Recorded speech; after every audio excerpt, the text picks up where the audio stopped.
Good morning. It's been quite a hectic morning. The delivery men came to deliver our new fridge, which unfortunately I can't switch on for 4 hours. Something to do with gas. Delivery men never look like they do in the movies. The only really interesting thing was that the younger one of the two was 6'7". Can you imagine that? Poor sod had size 14.5 feet. I asked him, because I'm nosy like that, and I thought, I bet he can't find footwear. And judging from the ugly black things he had on, I think I'm right.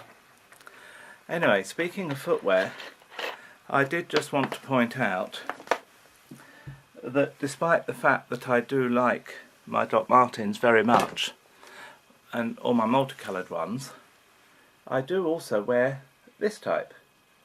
This is just a beautiful boot. It's Doc Martens. There's the Dr. Martens logo. And the brill thing about these is, if you pull up the snappers, I think they meant these to be owned by Butchmen, you've got a however many holes that makes, a boot like that, but I never do that because I couldn't possibly lace up that far anyway. And excuse me while I get you can see why I never do this. There we are. But there's those, and I think they are really nice, and I do wear these. And then we have my Bavarian shoes, or Austrian shoes, whichever. I actually bought these in Austria, and I love them. They've got a side doing up, the other side's just ordinary, but I don't know if you can see that there is a design on these, and I have 3 or 4 pairs of that type of shoe. So I'm also going to do some dyeing today, I think. This is just some ordinary sock wool that I dyed, whenever I last dyed. I haven't dyed for a while, so I'm going to dye today. But these are lovely, and they feel soft and smell nice. You could almost eat them. And that'll be odd to the people who aren't into yarn and watch me for other reasons, but anyway.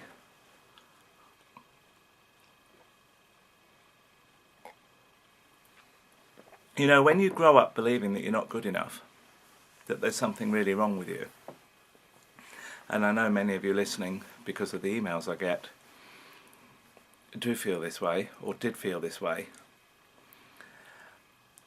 having that attitude about yourself, commonly called low self-esteem,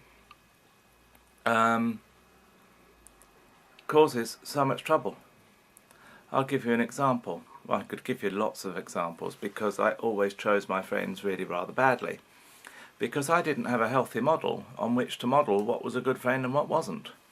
And I generally chose friends who were feckless and fickle and judgmental, and who didn't really care about me one jot, or who wanted to criticise me, or who basically thought I wasn't good enough, and they treated me that way. And I let them treat me that way because, of course, I was so well programmed to believe that everything was my fault. So if you punched me in the face, I would apologise, quite seriously, and I would, or I wouldn't, and I would just skulk away and spend my time wondering what on earth I did. Why is that person so upset with me? What did I do? Or when a friendship ended, what did I do? Why? And the awful anxiety. And you know, you can, when you're on the outside, you can quite clearly see that someone's being abused by somebody, and you think, why the fuck don't they just go? And I tell you why the fuck they just don't go. Is because all our time is being taken up with, is this my fault? What did I do to cause this? And you get into this real tizzy, and you can't really believe that it's not you. Because everything's your fault. You've been taught from the year dot that everything's your fault. It's not because you have some weird ego that thinks you're all powerful and has this effect on other people that, you know, because in one sense, of course, that's exactly what we're thinking, but we're not thinking that on a conscious level. That's just a way of looking at it. If you think you can control other people and other people's behaviour. Now, this isn't because of some psychological quirk in you, it's because that is exactly what you've been taught to think.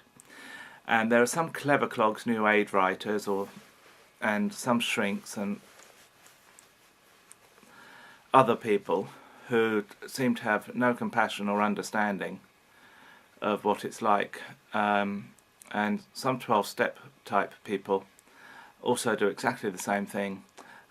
They just get around to blaming you again, because a lot of the New Age stuff that I read, that's what it boils down to. And it also boils down to keeping you in that I ain't good enough and I need to read this book or that book and then I'll be good enough, but oh, now I've read that book and I'm still not good enough, and so I must pay out all this money to go and listen to this seminar because this favourite speaker to everybody else is on, and he knows the root cause of shame and how to cure you of it.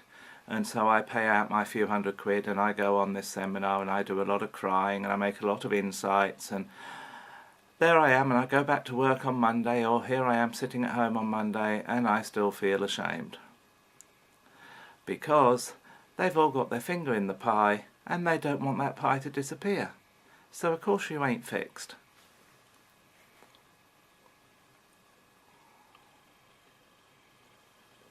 If you got fixed, you wouldn't be paying them any money. It takes an awful lot more than A Course in Miracles, which is also balderdash. But I've been there, done that. I've been there and done an awful lot of these things.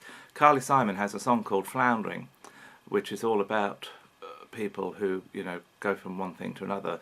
One day they're a Jesus freak, the next day they're Orange Rajneesh, or you know, into Scientology, and I've nearly been caught by all of them. I tell you, I was so desperate I searched for anything, and in the end all I really needed was a counsellor who knew what the hell they were doing, and the counsellor that I ended up with just respected me and re-parented me, because that's what good therapy does. He never once told me that there was anything wrong with me. He never told me what to think. He made suggestions, occasionally, very occasionally, that I should read this, that or the other. Nothing too way out of the ordinary. Alice Miller, The Drama of Being a Child, that sort of thing. And Dorothy Rowe. Dorothy Rowe is an absolutely excellent writer. I don't agree with everything that she says, not at all. But it was she who first gave me this real insight into how we think and how we create meaning, and how it's an individual thing, and that just because somebody else believes something doesn't make it true.